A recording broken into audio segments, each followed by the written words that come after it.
Halo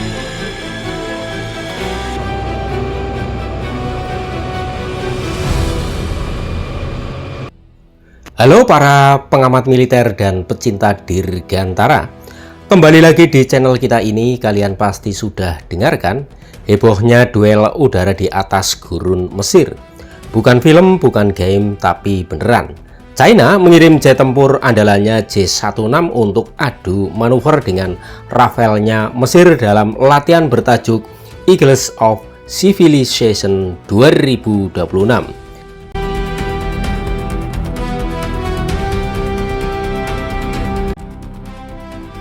Nah, pertanyaannya, apakah J-16 benar-benar menekuk Rafale seperti judul yang rame di medsos?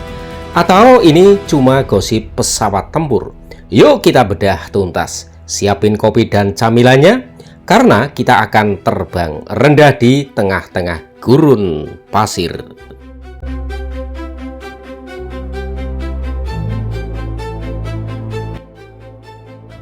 Bayangin, ini adalah kali pertama China mengirim jet tempur J-16 ke luar Asia. Bukan tanpa alasan, mereka terbang sejauh lebih dari 6.000 km alias hampir 9 jam non-stop dari pangkalan mereka ke Mesir. Ini bukan sekadar jalan-jalan, tapi proyeksi kekuatan yang bikin negara-negara tetangga melongo. Mereka melintasi 2 benua dan 4 negara untuk sampai di sana. J-16 ini didukung oleh pesawat tanker Ju-20 untuk pengisian bahan bakar di udara. Keren banget kan? Ini seperti kita naik motor dari Jakarta ke Medan, tapi tanpa berhenti dan diisi bensin di tengah jalan. Cuma bedanya mereka di ketinggian puluhan ribu kaki. China benar-benar serius di latihan ini. Mereka ngirim armada lengkap. Selain J-16 ada J-10C, pesawat peringatan dini KJ-500, tanker Ju-20, bahkan helikopter Z-20. Ini bukan sekadar latihan tempur, tapi simulasi perang total.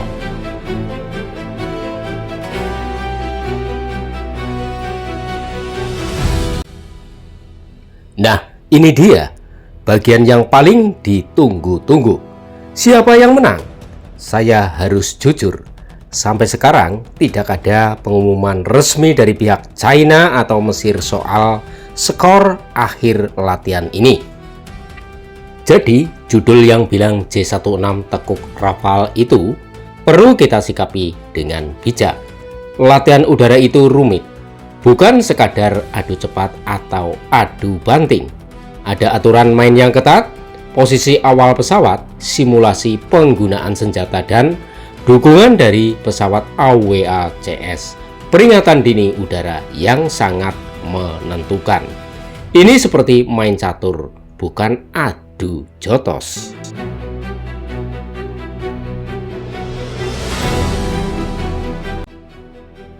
Tapi yang pasti, ini adalah pengalaman berharga banget buat China.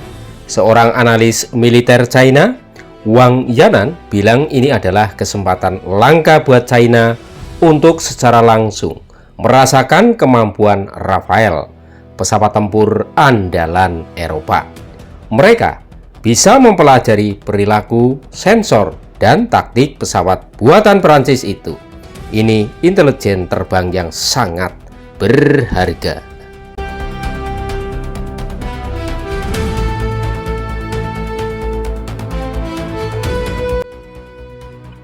Kalau kita lihat dari spesifikasi, ada perbedaan mencolok antara J-16 dan Rafale.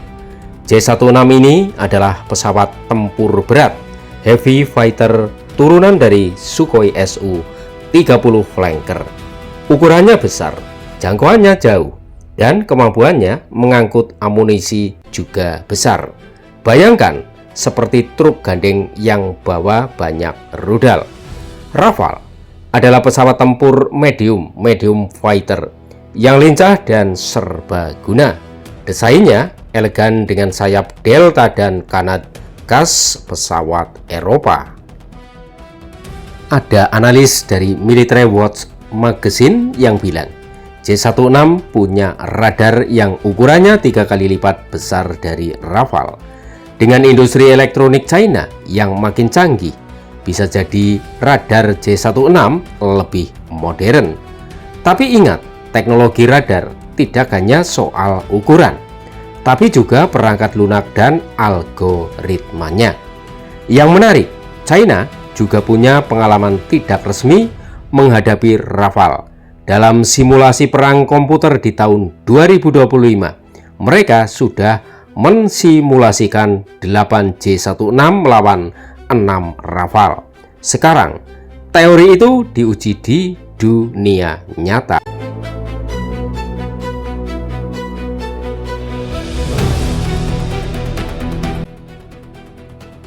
Oke, sekarang waktunya untuk sesuatu yang lebih santai. Bayangkan jika pilot-pilot ini punya grup WhatsApp. Pilot J16, mesin Rafale kok suaranya kayak mixer roti. Pilot Rafale, ya karena kami buat roti Prancis di sini. Pilot J16, tenang, saya kasih tahu rahasia. Kami pakai mesin jet dari pabrik mie. Semua tertawa di ketinggian 30.000 kaki. Atau mungkin ada petinggi militer yang bisik-bisik, kok mereka bawa J16 ke sini ya? Apa enggak kepikiran buat jualan ke kita? Tenang saja, Mesir mungkin sedang test drive sebelum memutuskan beli. Ini kayak kita yang coba-coba sepeda motor teman sebelum akhirnya beli merek yang sama. Nah, jadi bro, kesimpulannya, latihan Eagles of Civilization 2026 ini adalah momen penting. Ini menunjukkan bahwa China sekarang punya kemampuan untuk memproyeksikan kekuatan udara hingga ke Afrika Utara. Ini adalah pernyataan bahwa mereka bukan lagi pemain lokal, tapi global. Dari sisi taktis, meski belum ada pemenang resmi, China membawa pulang oleh-oleh berupa pengalaman berharga melawan pesawat tempur generasi terbaik Eropa. Sementara itu, Mesir juga mendapatkan pengalaman melawan pesawat tempur modern dari negara adidaya. Yang paling penting dari latihan ini, tercipta saling pengertian dan kerjasama militer yang lebih erat antara China dan Mesir. Gimana, seru kan bro analisisnya? Jangan lupa like, share, dan subscribe untuk konten-konten keren lainnya. Sampai jumpa di video berikutnya.